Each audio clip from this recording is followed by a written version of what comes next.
আমি ভেবেছি তুমি চলে গেছো, এতটাই লেট হয়ে গেছে। তুমি চলে গেলে কি করতাম? মেকআপের জন্য কথাগুলো তোমরা শুনতে পেলে। তো যাই হোক, 13 ফেব্রুয়ারি ছিল আমার একটা ব্রাইডাল বুকিং, আর তার সাথে ছিল একটা পার্টি মেকআপের কাজ। আর এই লোকেশনটা তোমরা চিনতে পারছো, যারা আমার ভিডিও দেখো তারা সবাই জানো যে এই লোকেশনে আমি প্রায়ই কাজ করে থাকি। আর যে ব্রাইডটাকে আমি সাজাতে গিয়েছিলাম সে 2 থেকে 2.5 ঘন্টা লেট করে বসেছিল। তোমার মনের মতো করে সাজিয়ে, মানে বেশি মেকআপ না, হালকা মেকআপে। আচ্ছা আচ্ছা, তোমার মনের মতো করে। ঠিক আছে।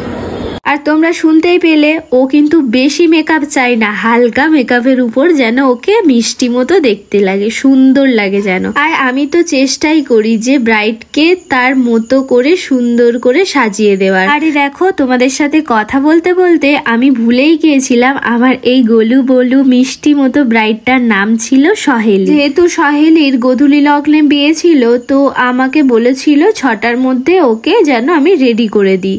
তো আমি ওকে 6টার মধ্যেই রেডি করে দিয়েছিলাম। আর দেখো, ওর কিন্তু এদিকে ফেস মেকআপ একদম কমপ্লিট হয়ে গেছে। তো ওর এবারে আমি শাড়িটা পরিয়ে নেব, দেন আমি ওর হেয়ারটা করব। শাড়ির ড্র্যাপিং হেয়ার কমপ্লিট করার পর আমি ওর জুয়েলারি গুলো আস্তে আস্তে পরিয়ে নিলাম, যেহেতু আমার একটা পার্টি মেকআপ রয়েছে, মানে ওই সহেলির দিদিকেই আমি সাজিয়েছিলাম। আগের দিন রাত্রে কিন্তু ওকেই আমি মেহেন্দি করতে গিয়েছিলাম, ওর হাতের যে মেহেন্দিটা দেখতে পাচ্ছ আমিই করিয়েছিলাম। চলো এবার ব্রাইডের মুখের থেকে শুনে নাও ওর ঠিক আজকের মেকআপটা কেমন লাগলো। কেমন লাগলো?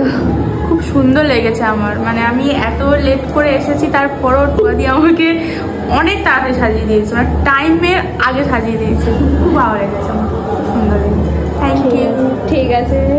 নজর না লাগে, একটা দিয়ে দেওয়া দরকার ছিল। ভালো হয়েছে, খুব সুন্দর। আরে ছবি তোলো মা, আরে ছবি তো এখন তুলে নে, পরে ভিড়ে আর তুলতে পারবি না। খুব সুন্দর, খুব সুন্দর সাজিয়েছে।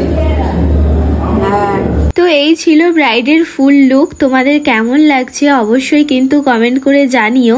আর যারা যারা ব্রাইডাল বুকিং করতে চাইছো 6295495962 এই নাম্বারে কন্ট্যাক্ট করো। আমি এই ফাল্গুন মাসটা বাদ দিয়ে বৈশাখ মাসের বুকিং নিচ্ছি, তো যারা যারা বুকিং করতে চাও আমার সাথে কন্ট্যাক্ট করো। সহেলির যেহেতু গোধূলি লগ্নে বিয়ে ছিল, তো ওকে কিন্তু আমি টাইম মতো রেডি করে দিয়েছিলাম, কিন্তু কি হয় যখন ব্রাইডকে একদম ফুল কমপ্লিট হয়ে যায় তো রুমের ভিতরে সবাই আসতে চায়। তো আমি কি করবো, দরজাটা খুলে দেওয়া হয়েছিল এবং ওরা ওদের মতো এসে ফটো তুলছিল ব্রাইডের সাথে। তো আমি যেহেতু ভিডিও বেশি নিতে পারিনি, তো ওদের মতো ওরা ফটো তুলছিল আর আমি আমার মতো একটু ভিডিও করে নিচ্ছিলাম। বলো কেমন লাগছে? খুব সুন্দর, ভালো সাজিয়েছো। তো যাই হোক, ওর দিদিকে আমি রেডি করে নিচ্ছিলাম। আর এই ছিল ভিডিও, তোমাদের কেমন লাগলো জানিও। তো সবাইকে টাটা। বলো সেজে কেমন লাগলো? বলো। খুব ভালো লাগছে আমার সেজে। আমি তো প্রথমে ভেবেছিলাম আর্ট করে পরবো, তারপর তুমি বললে এটা, আমার খুবই ভালো লাগছে। নিজের লুকটা, হেয়ারটা তুমি ঠিক করে দিয়েছো।